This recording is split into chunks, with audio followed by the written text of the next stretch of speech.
सण मराठमोळा. सण मराठी माणसाच्या अभिमानाचा, सण मराठी मातीच्या स्वातंत्र्याचा, सण नववर्षाचा. नेमका हा सण आहे तरी कोणता? गुढीपाडवा.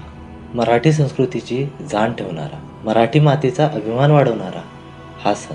मराठी कॅलेंडरनुसार जसे देवीचे 3.5 शक्तिपीठं या महाराष्ट्रात आहे, तसेच 3.5 मुहूर्त हे सर्वात महत्त्वाचे मानले जातात. नेमकं हे मुहूर्त आहे तरी कोणते?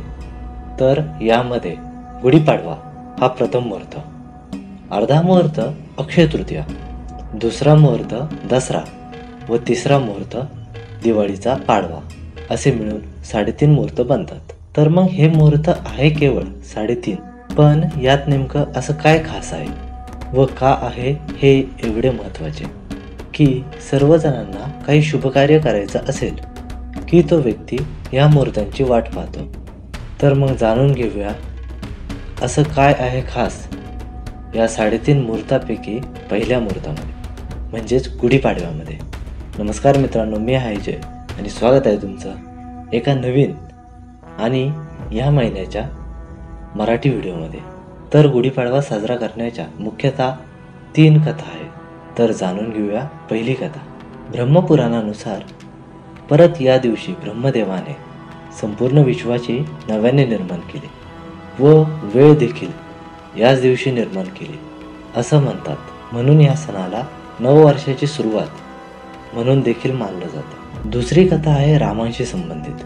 पिताचं वचन वाया न जावं म्हणून भगवान श्रीरामांनी वनवास पत्करला व भगवान गुढीपाडवा याच दिवशी रावणाचा वध करून आपला 14 वर्षाचा वनवास पूर्ण करून अयोध्येत परतले. म्हणून त्यांचे स्वागत करण्यासाठी संपूर्ण नगरी ही सजवण्यात आली. संपूर्ण नगरीमध्ये गुढ्या व तोरणे उभारली गेली.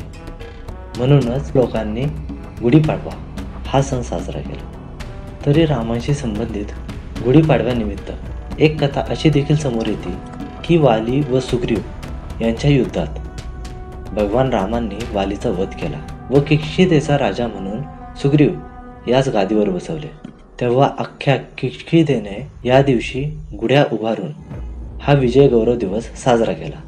अर्थात कोणती कथा खरी हे महत्त्वाचं नाही, पण गुढी हे विजय प्रतीक आहे हे मानण्यास काहीही हरकत नाही. तिसरी कथा आहे मराठा राज्याचे संचालक यांच्या संबंधित. असं मानलं जातं छत्रपती शिवाजी महाराज यांनी त्यांचा विजय साजरा करायला गुढी उभारली होती. म्हणून गुढीपाडवा हा सण आंध्र प्रदेश, कर्नाटका व महाराष्ट्र या 3 राज्यांसाठी अत्यंत महत्त्वाचा मानला जातो. कारण या ठिकाणी मराठा साम्राज्य बऱ्यापैकी स्थापित होते आणि म्हणूनच गुढीला विजय प्रतीक देखील मानले जाते. गुढीमध्ये तांब्याचा कळस हा विजय दर्शवतो, साडी ही विलास दर्शवते, फूल आणि फुलाच्या माळा हे आनंद दर्शवतात, साखरेची गाठी आणि बताशा हे जीवनाचा गोडवा दर्शवते, कडुलिंबाचं पान हे आयुष्य दर्शवतं, हळद आणि कुंकू हे चांगलं नशीब दर्शवतं. गुढीपाडव्याला गूळ आणि कडुलिंबाच्या फुलांना हे खास महत्त्व आहे. दोन्ही गोष्टी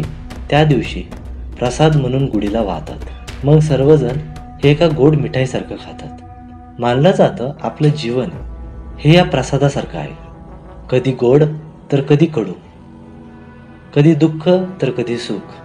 तर हे आहे गुढीपाडव्याचं महत्त्व. हा मराठी तिथीमधला एक महत्त्वाचा सण आहे. तसेच मराठी नूतन वर्षाभिनंदन करायचं म्हणालं की मग गुढीपाडवा हाच सण महत्त्वाचा आहे. बाकी या दिवशी घरोघरी पुरणपोळीचा स्वयंपाक बनतो. हल्ली ही प्रथा लुप्त होत चालली आहे वेळेच्या अभावाने. पण मला असं वाटतं गुढीपाडवा म्हणालं की स्वयंपाक हा पुरणपोळीचाच झाला पाहिजे. तर मित्रांनो, कसा वाटला हा व्हिडिओ कमेंटमध्ये नक्की सांगा. इंस्टाग्रामवर फॉलो करायला विसरू नका. तुम्हाला व तुमच्या परिवाराला नूतन वर्षाभिनंदन म्हणजेच गुढीपाडव्याच्या खूप खूप शुभेच्छा. बाकी भेटूया अशाच प्रकारे पुढच्या रविवारी एका नवीन आणि इंटरेस्टिंग व्हिडिओमध्ये. तोपर्यंत चॅनलला सबस्क्राईब करायला विसरू नका, व्हिडिओला लाईक करा आणि जय जगदंब, जय श्रीराम आणि राधे राधे.